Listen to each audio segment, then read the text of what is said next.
Drugi kwartał 2021 roku i najciekawsze informacje z sektora gamingowego. No tutaj w tym kwartale sporo się działo, więc też sporo spółek dzisiaj omówimy.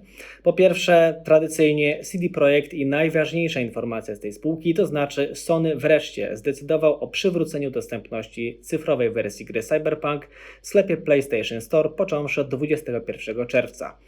Pytanie, czy ta informacja może nagle spowodować znaczący wzrost sprzedaży Cyberpunka w wersji na PS4? Moim zdaniem nie. Z tego względu, że ocena graczy, czy user score na portalu Metacritic w wersji na PS4 to jest 3,6 na 10, więc jest to ocena bardzo niska. Więc w obliczu tak niskiej i nierosnącej oceny gry ciężko oczekiwać znaczącego wzrostu sprzedaży tego produktu. Jeżeli coś może podbić sprzedaż Cyberpunka, no to jest to planowana darmowy update na konsole nowej generacji, które ma mieć miejsce dopiero w drugim półroczu 2021 roku. Jeżeli chodzi o wersję na PC Cyberpunka, która była przedstawiana, czy jest przedstawiana jako ta o najwyższej jakości, ostatnie recenzje na Steam to jest 63% pozytywnych recenzji. Jeżeli chodzi o wszystkie recenzje, to jest 76% pozytywnych, to jest dość nisko. 7,1 na 10 według Metacritica i tak niskie oceny utrzymują się mimo aktualizacji z 17 czerwca oraz hotfixa z 28 kwietnia. Więc też dam Wam pod rozwagę liczbę graczy w Cyberpunka na dzień 4 lipca. 24 godziny szczyt, więc w szczytowym momencie największa liczba graczy, która grała w Cyberpunka 4 lipca to jest 17 000. Dla porównania Red Dead Redemption 2 to jest 22 900, a Wiedźmin 3 6 lat po premierze 36 500. Więc Wiedźmina gra mimo 6 lat od premiery średnio 2 razy więcej graczy niż Cyberpunka, więc to Wam po prostu zostawiam pod rozwagę.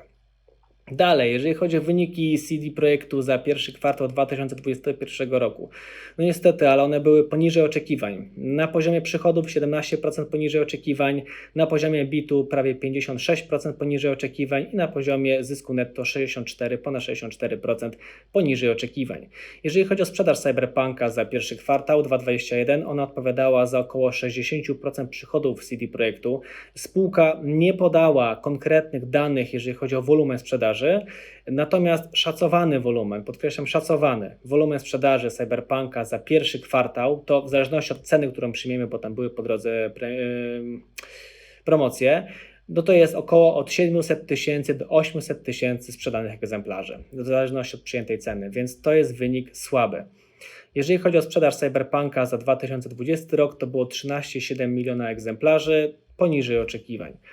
Co więcej, po lutowym ataku na CD Projekt okazało się, że wewnętrzne dane spółki, w tym informacje kadrowe i finansowe dotyczące pracowników i kontrahentów związanych z produkcją gry Cyberpunk pojawiły się w internecie. Jest to informacja negatywna, ale w krótszym terminie w mojej ocenie, w dłuższym nie mająca większego znaczenia fundamentalnego. No ale kolejny cios w PR spółki, skądinąd spółki dość cieszące się do pewnego momentu bardzo dobrym PR-em i dobrą reputacją graczy. No i ostatnia informacja, moim zdaniem znacząca z CD Projektu, to współzałożyciel i brat prezesa CD Projektu, czyli Michał Kiciński, w dniach 19-24 maja kupił ponad 365 000 akcji za kwotą niemal 60 milionów złotych. Dalej, Ten Square Games. Tutaj były dwie ważne informacje. Pierwsza, spółka zapowiadała transakcję akwizycji, jak zapowiadała, tak zrobiła i Ten Square Games zakupił włoską spółkę Rortos za 45 milionów euro. Rortos to spółka założona 9 lat temu, w 2012 roku. Koncentruje się na wydawaniu symulatorów lotów na urządzenia mobilne. Natomiast kilka ważnych informacji. Sprzedającym tę spółkę będzie przysługiwało dodatkowe wynagrodzenie, tzw. earn-out payment, zależne od wyników Rortos w okresie od 1 lipca tego roku do 31 grudnia 2025. Maksymalna kwota nie wyższa niż EBITDA osiągnięta przez Rortos w tym okresie. Pytanie, czy ta spółka tego Rortosa kupili drogo czy tanio? Warto podkreślić, że cena nie uwzględnia poziomu gotówki i poziomu zadłużenia, to jest tak zwana transakcja cash free and debt free basis, oparciu o mnożnik EV/EBITDA za 2020 na poziomie 9,8.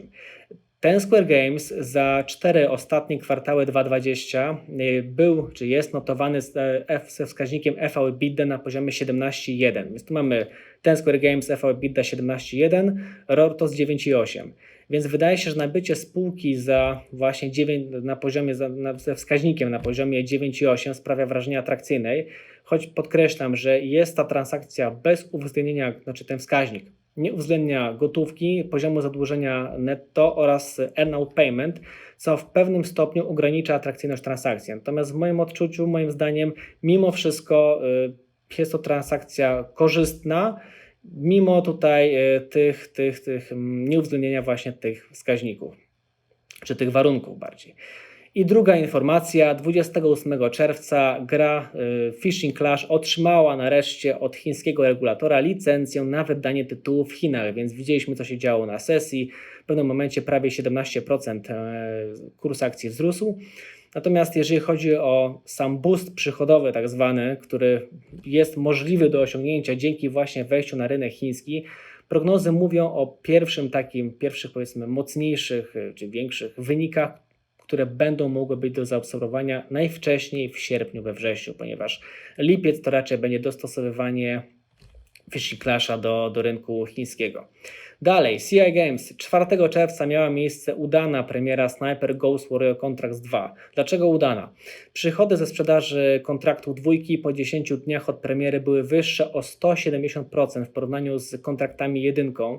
Jeżeli chodzi o oceny, na Steamie 81% pozytywnych recenzji, według Metacritic wersja na PC 7,4 na 10, PS4 wersja 7 na 10 i Xbox One 7,8 na 10, więc dość wysoko. Co więcej, CI Games przyjął program motywacyjny na lata 2021-2023.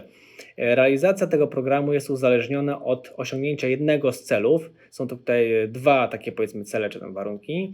Po pierwsze, łącznie 40 milionów złotych zysku netto grupy w latach 2021-2022 lub 65 milionów złotych zysku netto w latach 2021-2023. Dla przypomnienia, skonsolidowany zysk netto CI Gamesa wyniósł w 2020 roku 7 milionów złotych. W pierwszym kwartale 2021 to było 2,7 miliona złotych. Natomiast co warto podkreślić, premiera kontraktów dwójki miała miejsce w drugim kwartale, więc tutaj należy się spodziewać lepszych wyników niż po prostu znacznie lepszych niż za pierwszy. Sam plan motywacyjny można uznać za dość ambitny, natomiast myślę, że może być osiągalne. Dalej, 11-bit Studios. Tutaj też ważne informacje, zwłaszcza podczas konferencji z inwestorami. Po pierwsze, spółka wycofuje się z zaangażowania w projekt wydawniczy Foxhole. Foxhole miał mieć miejsce, premiera tego projektu miała mieć miejsce w tym roku. Spółka się wycofała z tego projektu. Wydawnictwo 11-bit Studios aktualnie posiada w produkcji 3 tytuły wydawnicze o nazwach Botin, Ava i Vitriol. Planowane nakłady inwestycyjne na te projekty określono na 30 milionów złotych, natomiast w latach 2021-2023 nakłady inwestycyjne na tę część działalności, czyli na wydawnictwo, mają wzrosnąć o 50 milionów złotych. Spółka mocno chce postawić na projekty wydawnicze, na XDev. Dalej, łącznie w 3 projekty własne, czyli Eleanor, Dolly i Projekt 8, spółka chce zainwestować około 110 milionów złotych i to jest budżet tylko na sam development. Natomiast dla porównania inwestycja w development Frostpunka była na poziomie 10 milionów złotych. Tu mamy 110, a sam Frostpunk miał 10 milionów złotych, więc spółka mocno inwestuje w swoje produkty, też w produkcje własne. Jeżeli chodzi o premiery, kumulacja premier powinna nastąpić, tak jest planowane, w 2023 roku, dlatego że w 2025 roku kończy się program akcyjny i w ten program wchodzą 3 tytuły wydawnicze, wcześniej już wspomniane przeze mnie. Spółka szacuje na ten moment około 6, a może nawet więcej gier z XDev-u, czyli z wydawnictwa. Czyli krótko mówiąc, program motywacyjny kończy się 2025, więc tutaj kumulacja premier 2023-2024. Ten rok w kwestii premier własnych i wydawniczych będzie pusty, więc to będzie pusty pipeline, nie będzie jakichś większych premier ani własnych, ani wydawniczych. Może coś wydawniczego pojawi się 2022, jeżeli coś, to więcej to 2023. Wystarczy zobaczyć po wskaźnikach cena-zysk, jakie są prognozowane na ten rok, następny 2023 i to bardzo fajnie widać. Dalej, People Can Fly, premiera Outriders 1 kwietnia. Niestety, były spore oczekiwania. Natomiast jeżeli chodzi o samą grę, no to na początku pojawiły się pewne problemy z przepustowością serwerów, pojawiły się błędy ze znikającą bronią, no, co w przypadku strzelanki no, jest sporą przeszkodą, jeżeli chodzi o sam gameplay. Jeżeli chodzi o recenzje na Steam, tutaj ostatnie recenzje to 56% pozytywnych, wszystkie to 62% pozytywnych, więc to jest słabo.